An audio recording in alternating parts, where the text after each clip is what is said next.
Assalamualaikum warahmatullahi wabarakatuh. Selamat datang kembali di channel Keramat Horor. Kali ini, saya akan membagikan sebuah cerita dari salah seorang narasumber.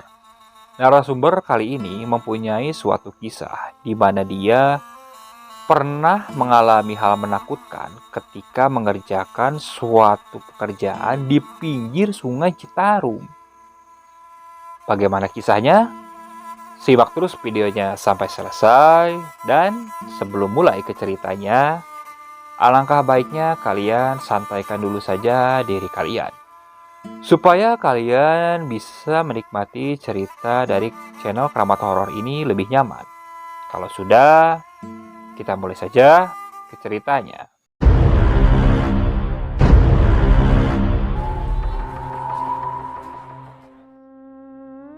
Sebut saja nama saya Yusuf.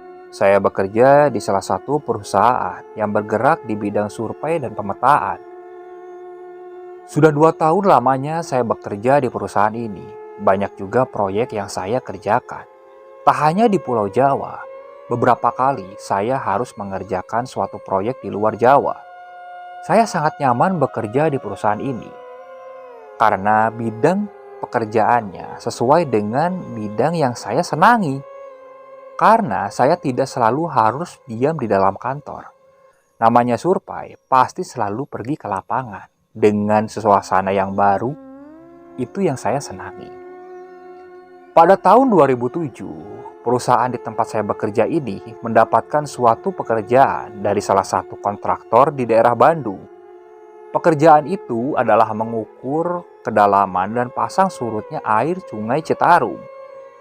Kata bos saya, itu adalah proyek pemerintah. Tujuannya untuk normalisasi supaya ketika musim hujan tidak terjadi banjir. Waktu itu saya diberi waktu mengerjakan proyek itu selama 1 minggu. Saya tidak mampu bekerja sendiri.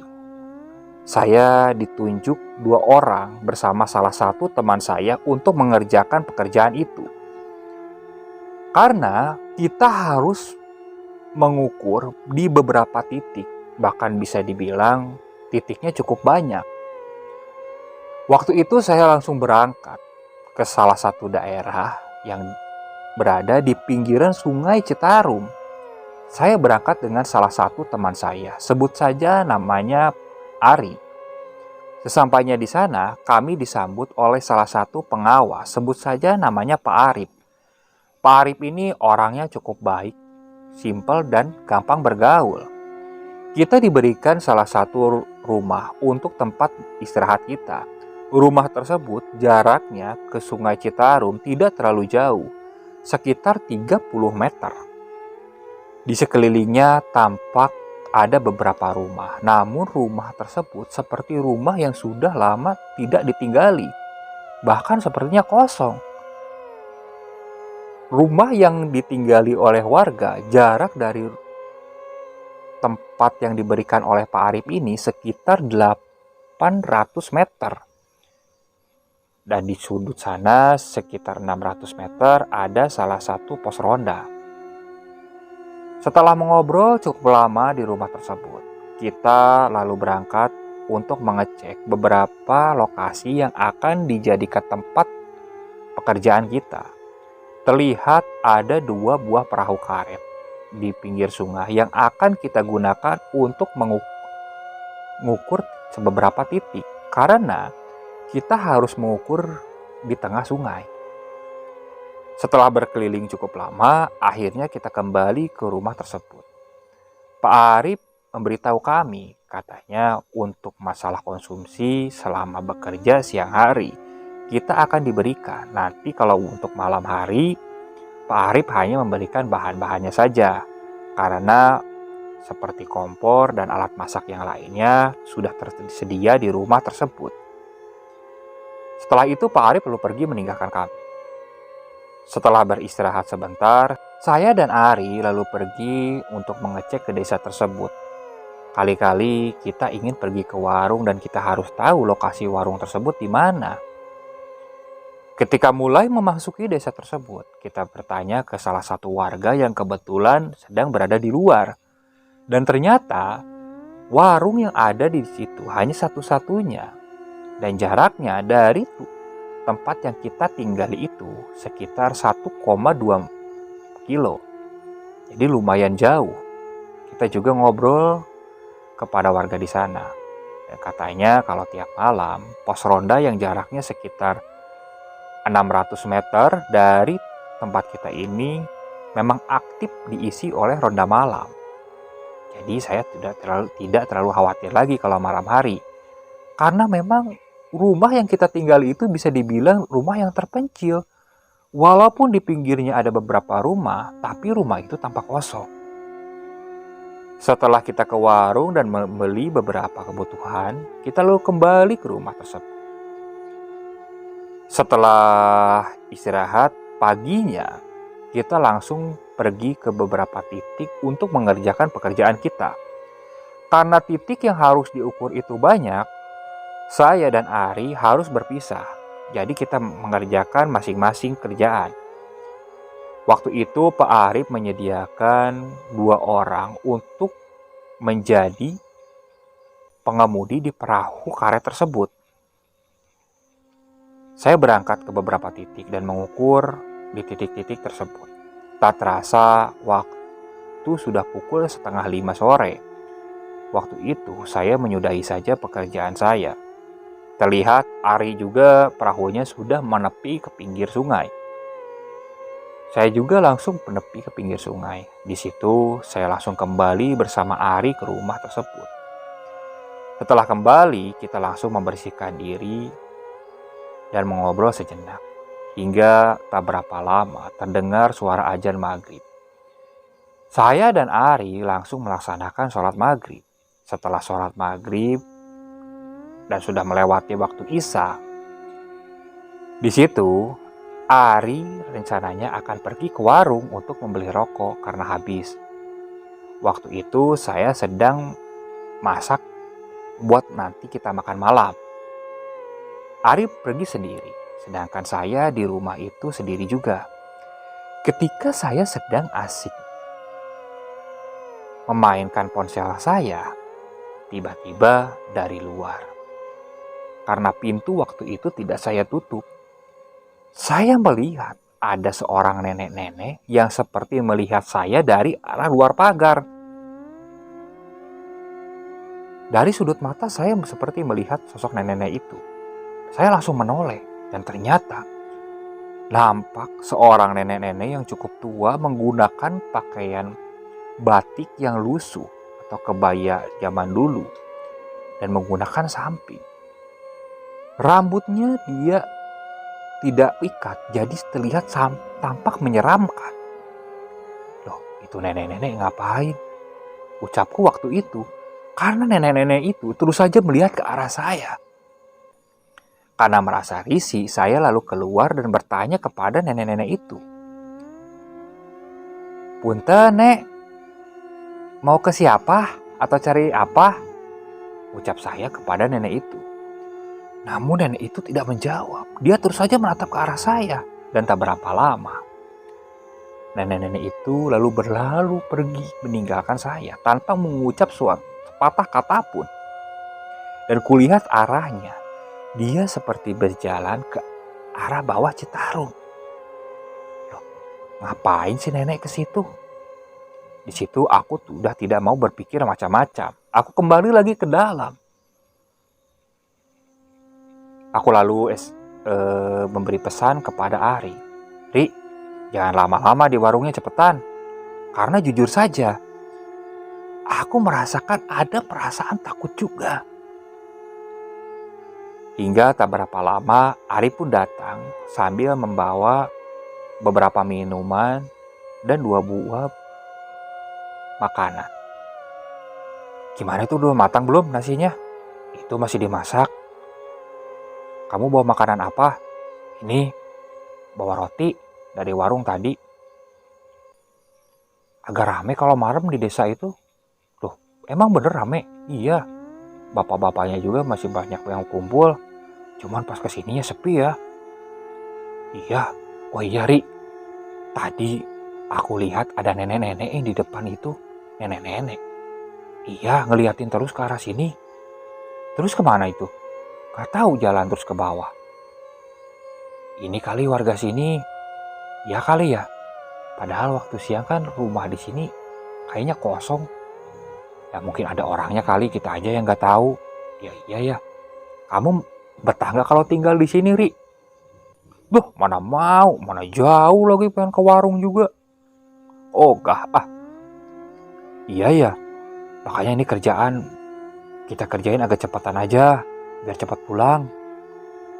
Gak betah di sini lama-lama, beda sama di tempat-tempat proyek yang lain. Iya.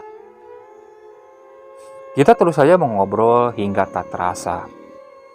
Sampai pukul 10 malam. Waktu itu saya dan Ari sedang berada di teras rumah sambil ngopi. Dan tak berapa lama saya mencium ada aroma bau bunga melati yang cukup menyengat. Ri, kamu nyium bau melati gak sih? Iya, tapi di mana ya, Sup? Perasaan kayak gak ada pohon melati, Udah masuk ya? Perasaanku udah gak enak, Saya dan Ari ini lalu masuk. Dan saat saya hendak menutup pintu, di luar pagar sana, saya melihat nenek-nenek itu sedang berdiri. Loh, kok nenek-nenek itu masih di situ? Dan kali ini, dari tatapannya seperti terlihat sangat menakutkan. Bahkan melihat matanya saja sudah membuat bulu kuduku berdiri. Dengan cepat saya langsung menutup pintu dan kembali ke kamar. Malam itu saya beristirahat. Entah pukul berapa, saya mendengar di dapur ada seperti bunyi-bunyi benda yang bergerak. Hingga karena suara bising itu, akhirnya saya terbangun. Saya lihat jam di HP menunjukkan pukul 2 malam. Terlihat Ari yang tertidur sangat nyenyak. Ri, bangun Ri. Ternyata Ari ketika dibangunkan, dia masih tertidur pulas. Karena khawatir ada sesuatu yang masuk ke dapur, saya rencananya ingin mengecek ke sana. Saya lalu turun dari kasur dan mulai berjalan ke arah dapur. Dan saat saya hendak ke dapur, di situ saya mulai mencium kembali ada bau bunga melati. Dan saat saya buka pintu dapur, di situ saya tidak melihat ada siapapun. Posisi dapur waktu itu lampunya saya matikan, jadi tampak gelap. Ketika dinyalakan, benar-benar hening. Di situ bulu kuduk saya langsung berdiri. Dengan cepat-cepat saya langsung kembali ke kamar. Dan ketika saya ingin rebahan, kembali terdengar. Dan kali ini seperti ada orang yang sedang mandi di kamar mandi. Terdengar suara airnya cukup jelas. Loh, siapa yang masuk? Masa pekerja proyek? Tapi kan mesnya jauh, ucapku waktu itu. Karena memang tak jauh dari tempat saya ini, ada sekitar 800 meteran, ada suatu pekerjaan yang memang banyak orang proyek di sana. Katanya mereka juga disediakan mes untuk bekerja. Pikir saya waktu itu di sana tidak ada air dan pergi ke sini. Saya waktu itu tidak ngecek ke kamar mandi. Saya lanjut saja untuk tertidur hingga pagi hari saya terbangun. Seperti aktivitas biasa, setelah ngopi sebentar, saya dan Adi lalu berangkat ke pinggir sungai dan tampak waktu itu ada Pak Arif di sana. Saya bertanya kepada Pak Arif, "Pak Arif, anak proyek yang di sebelah sana kalau malam memang sering ke rumah itu ya?" Pak Arif tampak kaget mendengar ucapan saya. "Enggak kayaknya, Mas. Kan di sana ada kamar mandi juga. Lagi pula airnya juga adaan kok di sana. Gak nyampe ini kering." "Wah, yang benar Pak Arif. Soalnya tadi malam saya dengar ada yang mandi di kamar mandi. Kirain saya orang proyek yang di sana. Wah, nggak mungkin lah. Jaraknya juga kan agak jauh sampai ke sini. Lagi pula ngapain cuma datang numpang mandi doang? Salah dengar kamu, Syuk. Iya kali ya, Pak. Udah kerjain dulu aja. Oh iya, ini kan kita harus mengukur pasang surutnya air sungai. Tapi tidak siang juga, malam juga kita harus mengukur. Tapi tidak hari ini, besok aja kalau kita mulai malamnya, ujar Pak Arif. Saya dan Arif tampak kaget, tapi memang benar juga ucapan Pak Arif. Kita tak hanya harus mengukur siang, malam juga harus kita mengukur. Tapi ada perasaan tidak enak juga, karena situasi waktu itu di Citarum terlihat cukup menyeramkan juga. Udah terbayang, di tengah sungai, mengukur malam-malam seperti apa rasanya. Karena di beberapa proyek yang saya pernah kerjakan, walaupun malam, di pinggiran proyeknya masih banyak orang yang kerja. Jadi tidak terlalu takut, sedangkan ini, proyek yang dikerjakan juga cukup jauh dan mereka malam tak lanjut bekerja. Sudah terbayangkan seperti apa seramnya. Namun mau tidak mau saya harus kerjakan karena itu kewajiban saya. Saya lalu mengiyakan. Singkat cerita, setelah selesai kerja sore seperti aktivitas biasa, saya dan Ari beristirahat di rumah. Nah kali ini saya tak berani ditinggal oleh Ari sendirian. Ri, barengan ke warung yuk. Takut sendirian. Saya dan Ari lalu berangkat untuk menuju ke warung tersebut. Waktu itu sekitar pukul 7:30 malam. Setelah membeli beberapa keperluan di warung tersebut, kita mulai kembali. Dan saat kembali terlihat di pos ronda yang jaraknya lumayan jauh dari rumah itu, sudah ada sekitar 4 orang bapak-bapak yang sudah melaksanakan ronda malam. Kita sempatkan dulu berhenti dan ngobrol. Berapa lama rencananya di sini? Seminggu Pak, ya paling sekitar 5 harian lagi lah. Mudah-mudahan itu juga bisa selesai cepat. Ya kalau belum mau nggak mau mungkin agak lama. Iya kalau ada perlu apa-apa mah jangan sungkan-sungkan Kita ronda juga di sini sampai subuh kok. Iya Pak, makasih. Setelah itu saya dan Ari langsung kembali. Belum jauh kita melangkahkan kaki. Sekitar 200 meteran, saya melihat dari kejauhan ada seorang nenek-nenek lagi yang sedang berdiri di pagar rumah tempat yang kami tinggali itu. Ri, kamu lihat gak itu, Ri? Apa, Sup? Itu nenek-nenek. Nenek-nenek mana? Wah, bener, Ri, itu kamu lihat. Dah, kamu ngayal, Sup. Gak ada apa-apa itu di sana. Aku sempat debat dulu dengan Ari. Karena ternyata Ari tidak bisa melihat sosok nenek-nenek tersebut. Di situ, aku mulai merasakan perasaan takut. Beberapa kali aku mengucek-ngucek mataku memastikan pandanganku. Namun pandanganku tidak salah. Sosok nenek-nenek itu sedang berdiri. Saya dan Ari terus saja berjalan. Hingga tampak dekat, sosok nenek-nenek itu masih berdiri di sana. Ri, itu nenek-nenek. Mana gak ada apa-apa kok kamu nakut-nakutin Ucap Ari yang waktu itu ngotot kepadaku. Di situ, ketika sudah cukup dekat, tampak dengan jelas nenek-nenek itu menatap ke arahku. Nek, punten, ucap Ari yang waktu itu kaget. Kamu punten ke siapa? Oh, gak ada siapa-siapa kok.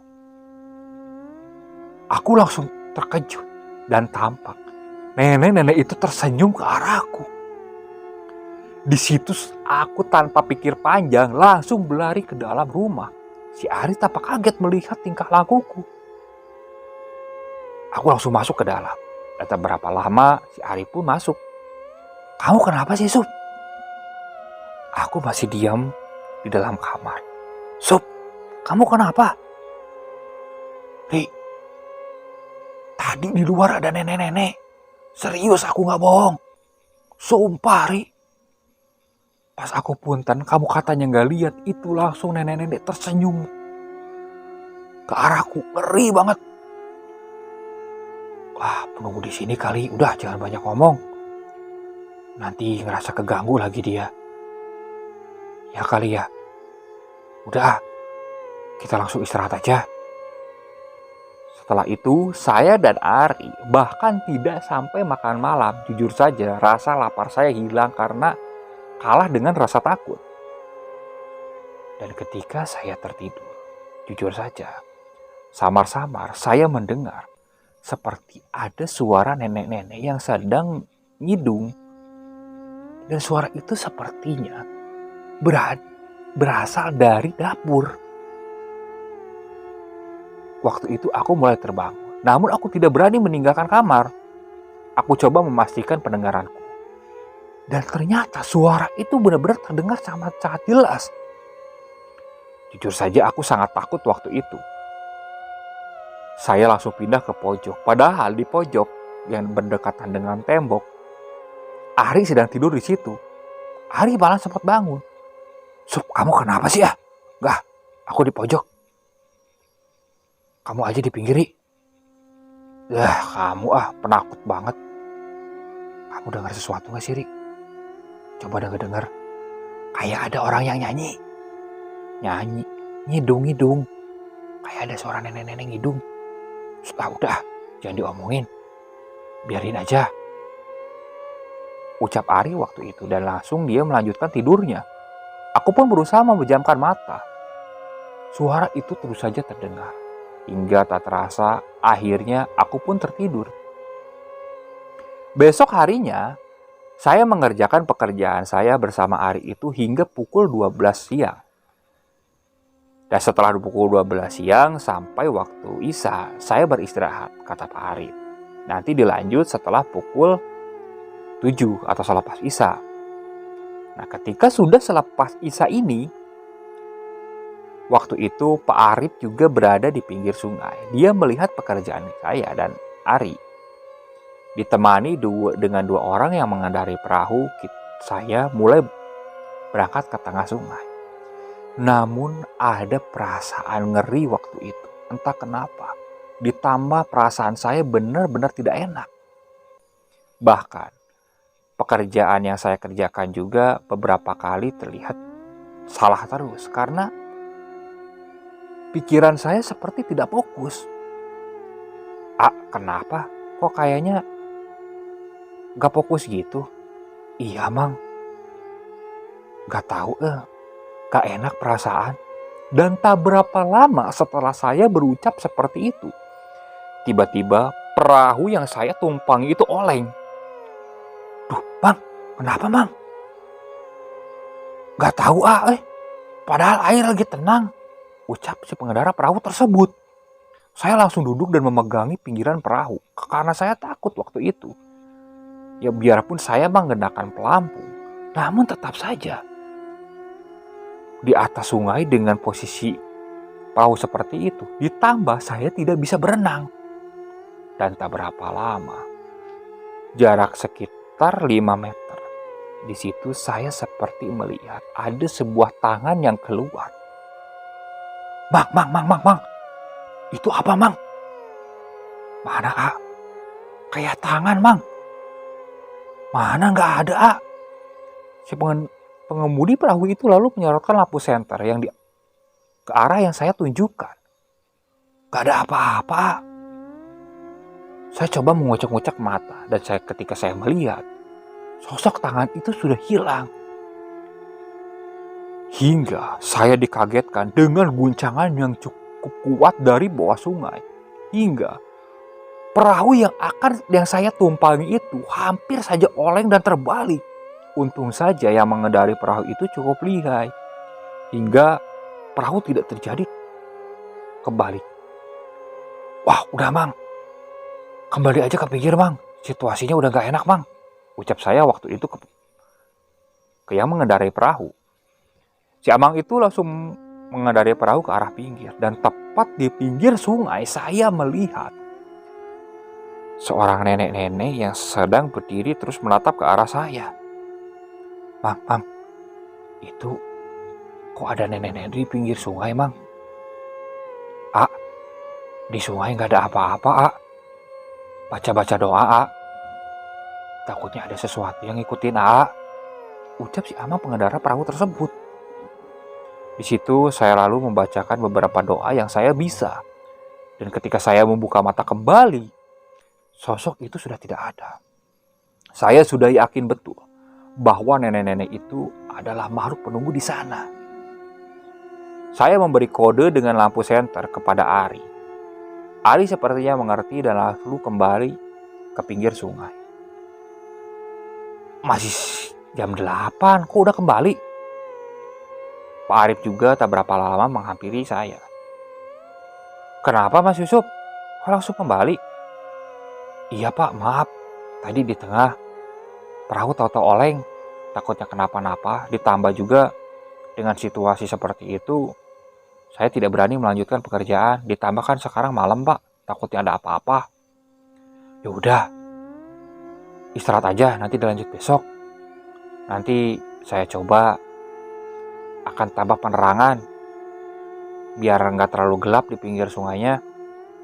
Iya Pak, lebih bagus kayak gitu, ucap saya. Saya dan Ari ditemani oleh Pak Arif lalu kembali ke rumah yang kita tinggali itu. Nah, sesampainya di dalam rumah, Pak Arif ternyata sudah membawa beberapa makanan untuk kami. Setelah selesai makan, saya ngobrol ke Pak Arif, menceritakan apa yang saya lihat. Pak Arif tampak kaget. Yang bener, A.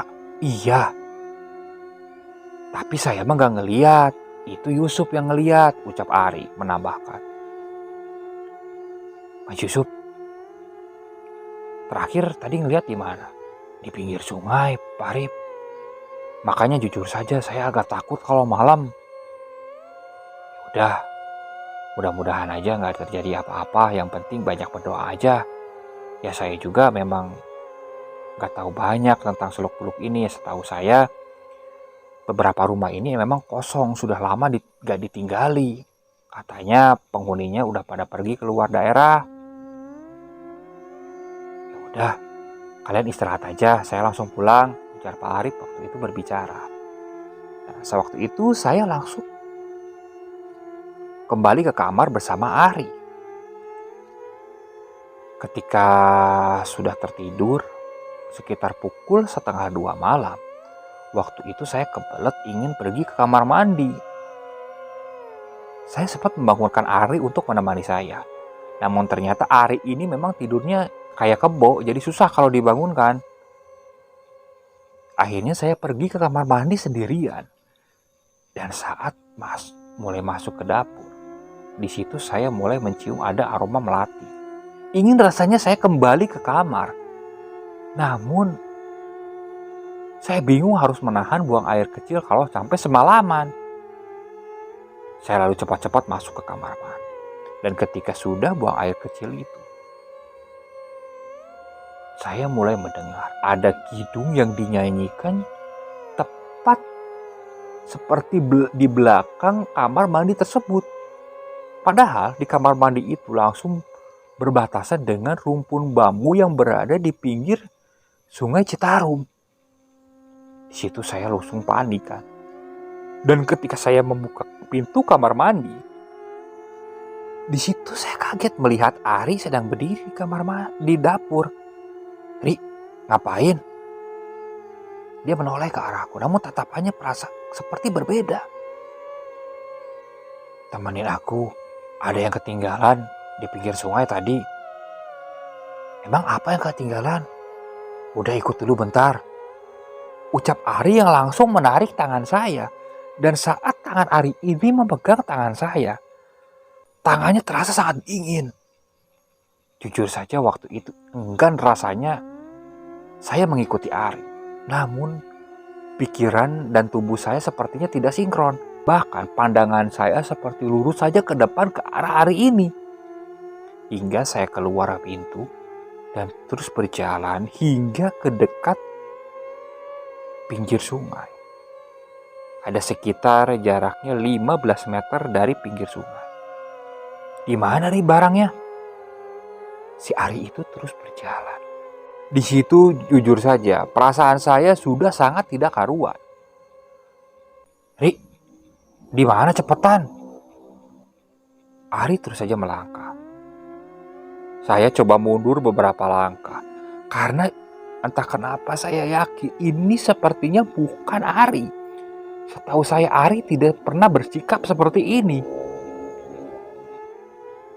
Dan tak berapa lama, Ari ini tahu-tahu tertawa dan tawanya cukup menyeramkan. Mendengar tawanya itu, jantung saya serasa berhenti. Saya merasakan seluruh tubuh saya lemas. Dan ketika menoleh, jujur saja, saya melihat sosok Ari ini berubah menjadi sosok nenek-nenek yang kulihat biasa di depan pagar rumah itu. Nenek-nenek itu tersenyum ke arahku.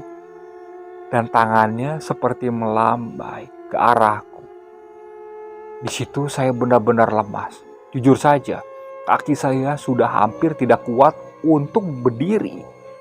Bahkan sepertinya berlari pun saya sudah tidak mampu. Tak terasa saya langsung terduduk lemas menatap ke arah nenek-nenek itu.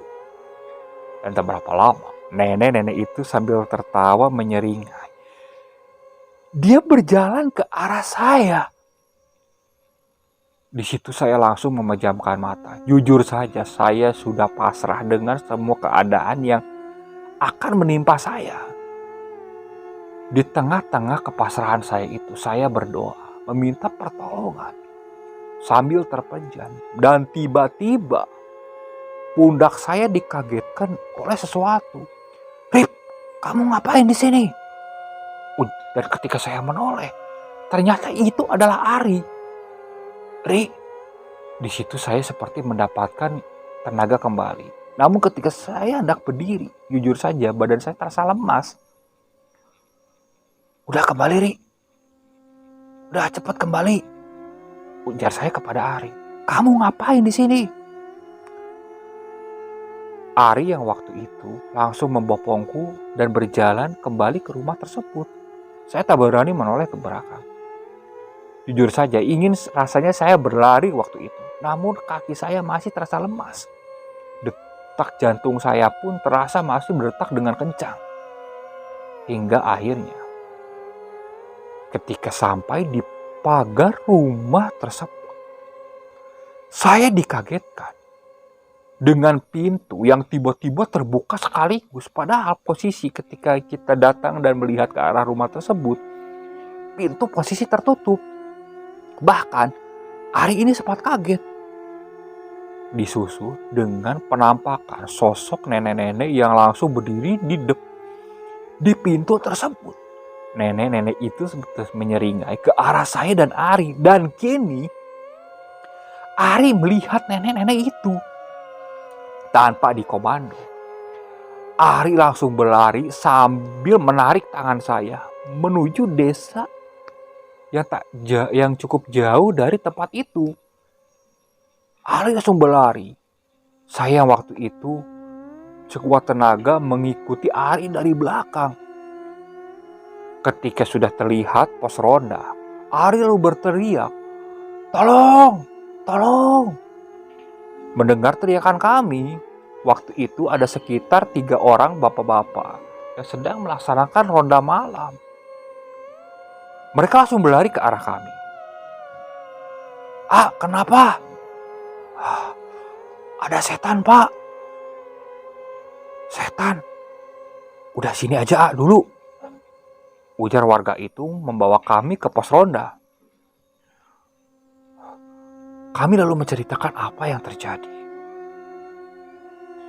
Salah satu bapak-bapak di sana lalu pergi ke desa entah kemana. Tersisa 2 bapak-bapak di sana. Aduh, gimana ya? Nunggu dulu. Pak Ustadz kesini. Emang kenapa, Pak? Ya sebenarnya nanti ajalah, Pak, ceritanya, ujar si bapak itu yang sepertinya agak takut untuk menceritakan perihal yang terjadi di sana.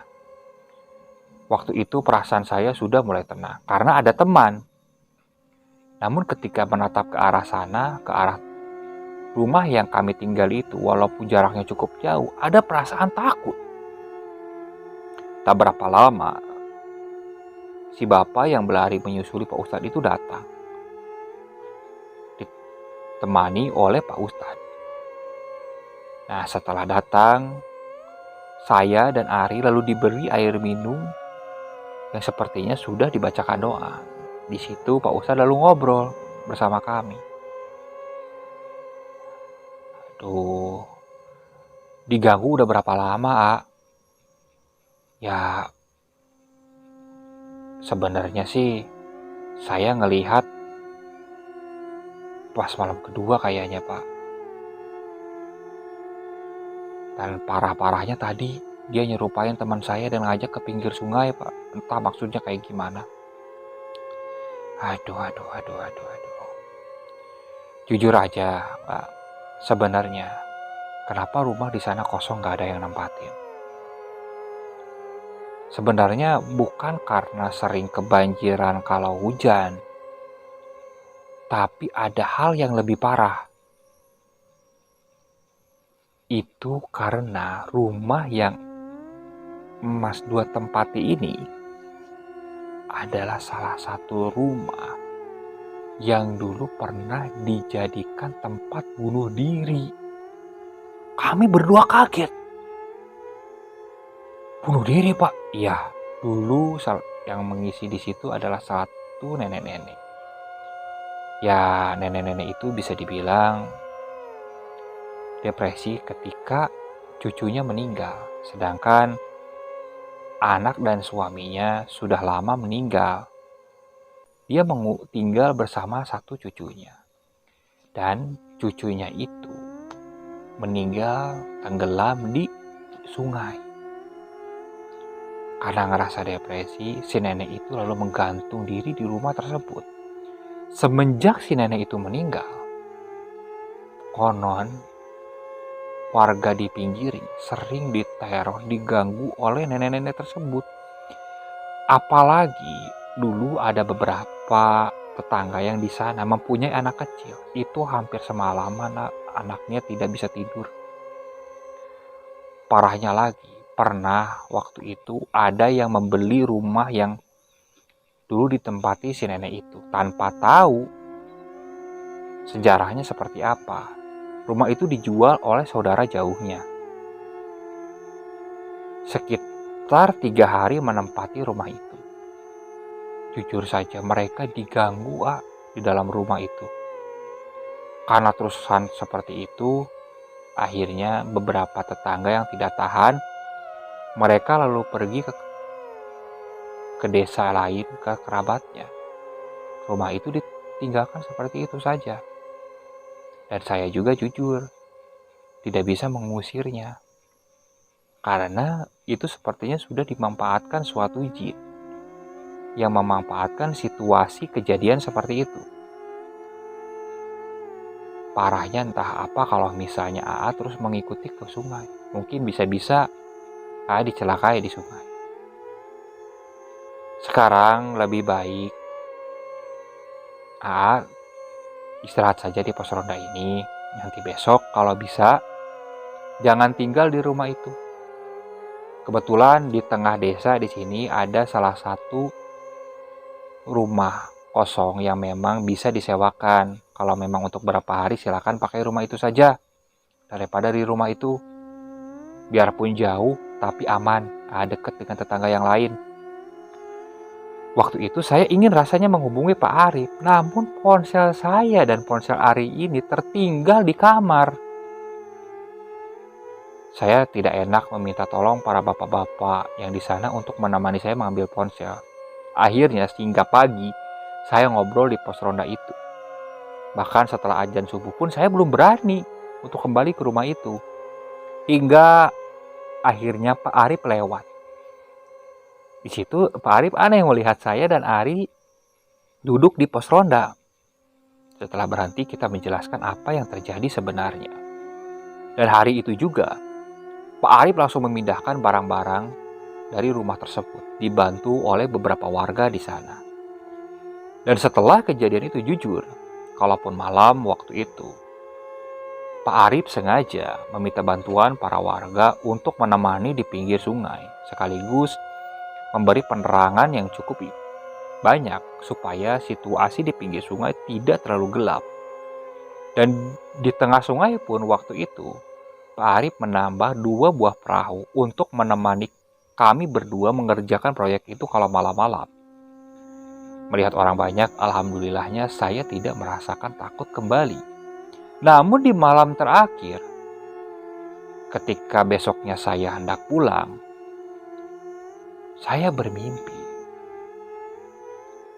Di mimpi itu, saya didatangi oleh nenek-nenek tersebut. Dan nenek-nenek itu seperti melambai-lambaikan tangannya ke arah sungai. Jujur saja, walaupun itu mimpi, melihat penampakan nenek itu membuat saya takut. Saya langsung terbangun ngos-ngosan di tidur saya. Ketika saya bangun, saya langsung melihat sekeliling. Saya lalu membaca doa beberapa kali untuk membuat hati saya tenang. Hingga akhirnya saya bisa tertidur kembali. Besoknya, saya lalu pergi meninggalkan tempat itu. Tak lupa, saya ucapkan terima kasih kepada para warga yang sudah membantu saya dan Ari hingga pekerjaan kami selesai. Oke, sekian untuk cerita kali ini. Saya mohon maaf apabila masih banyak kesalahan dan kekurangan dalam pembawaan ceritanya. Kritik dan sarannya silakan kalian bisa cantumkan di kolom komentar. Tetap support channel kami dan jangan lupa bagi penonton yang belum subscribe channel kami, alangkah baiknya kalian klik tombol subscribe-nya supaya kami bisa terus bersemangat untuk membawakan cerita-cerita lainnya. Oke, assalamualaikum warahmatullahi wabarakatuh.